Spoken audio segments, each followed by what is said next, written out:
Right now, we're going to cover the most important things you need to know about the most common, versatile, and complex verb in the English language, the verb to be.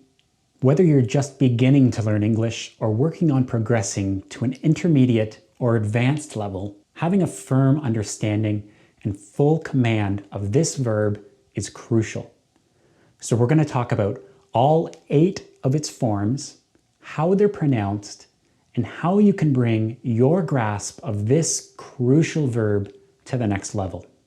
This lesson will be perfect if you're starting to take your English conversation knowledge seriously and really want to understand how to properly use the verb to be in your conversations, emails, resumes, social media, and writing.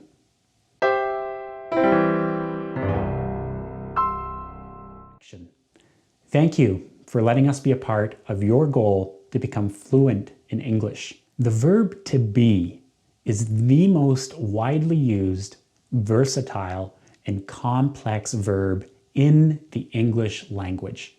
It has the honor of being the most irregular verb, which means it takes the highest number of forms compared to other English verbs.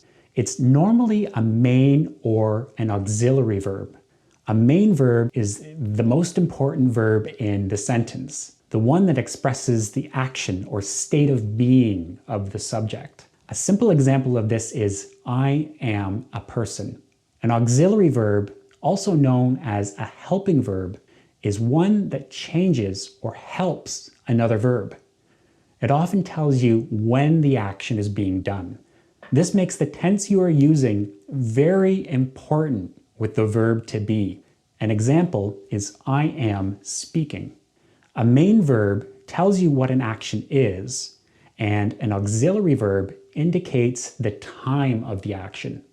You'll notice that in the first example, am is the only verb, whereas am in the second example is followed by another verb, speaking, which indicates that I am doing the speaking now. To put it simply, to be is the verb used to describe what a noun is, what a noun is doing, or when a noun is doing it. Let's get straight into some examples. I am speaking English. You are a person. She is kind. They were listening. It was sunny. We are being polite. They had been speaking. It will be great. These examples include the 8 forms the verb takes: am, are, is, were, was, being, been, be. To cover these 8 forms, we'll divide this lesson into 2 parts. The first we'll look at am, are, is, were, and was. The second will focus on be, being, and being. The irregular nature of the verb to be means it can take different forms depending on the subject of the sentence. In this first part, let's take a moment to look at 5 of these varying forms.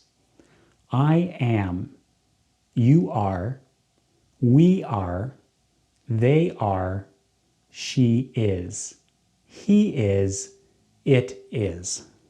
You'll notice in this present simple tense, there are only 3 different forms of to be: am, are, and is. The contracted forms are I'm, you're, we're, they're, she's, he's, it's. The apostrophe takes the place of the first letter or 2 of each to be form. To make the verb negative, you simply add not after the verb. I am not, you are not, we are not, they are not, she is not, he is not, it is not. The negative contractions are I'm not, you aren't, we aren't, they aren't, she isn't, he isn't, it isn't. You'll notice with the negative contraction, the verb forms are and is are put together with not, and an apostrophe takes the place of the O in not. The exception to this is when you're talking about yourself. This can only be contracted to I'm not. There is no I amn't. The past simple form of the verb only has two forms, was and were. They are I was, you were, we were, they were, she was, he was, it was. These can be contracted to I was, you're, we're, there, she's, he's, it's. Again, you'll notice that the to be form when talking about yourself remains the same. I was. Let's go through some examples of the present simple and past simple tense. The present simple tense is talking about something that is happening right now. The past simple tense is talking about something that occurred previously but has now stopped. I am speaking. I was speaking. You are speaking. You were speaking. We are speaking. We were speaking. They are speaking. They were speaking.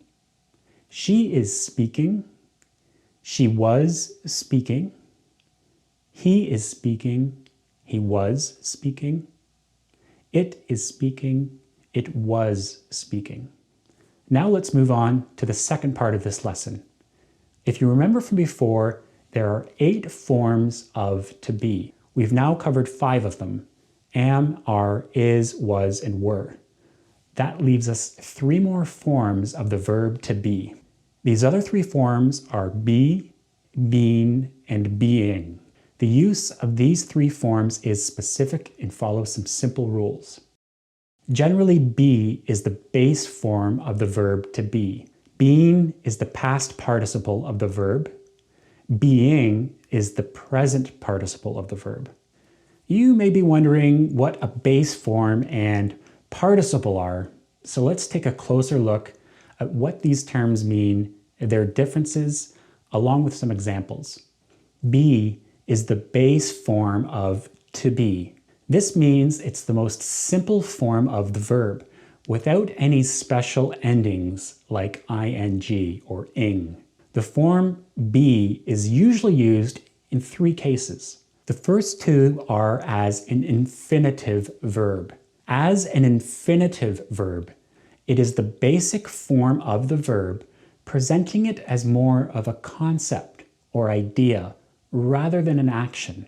In this sense, be can act more as an adverb or adjective and not as an action of a subject. In a lot of these cases, the word be follows the word to. Like in the examples, I want to be polite. She wants to be a doctor. This is the form you hear in Shakespeare's profound question, to be or not to be. In its other infinitive verb use, the word be can come after a modal verb like would, could, can, or should. Some examples are, he should be careful. They may be right. Or, I can be there. You'll notice in all of these infinitive examples, be is not really an action, but more of an idea of being something, or a statement about what a subject was, is, or might be in the future. The third common case you'll see the word be used is in commands, like be careful or be right back. This is often seen in signs or instructions. Being is the past participle of be and used in the perfect tense. A past participle is used to talk about a completed action. The perfect tense is used to talk about a continuous action that has been done in the past. Being also comes after a form of the verb to have. For example, I have been to the store. They had been together for years. It has been raining all day. While being is always used after the verb to have, it's not always directly after the words have, has, or had, but will come shortly after one of these words. For example, they had always been together puts the word always between had and been, but been still follows a form of the verb to have. Being, on the other hand, is never used after the verb to have. This form is the present participle of to be, used in a continuous tense. This means that it is used to talk about an action that was, is, or will be happening over a period of time. A present participle is a verb that ends with the letters ing, used in a continuous tense that expresses an action that was, is, or will be happening continuously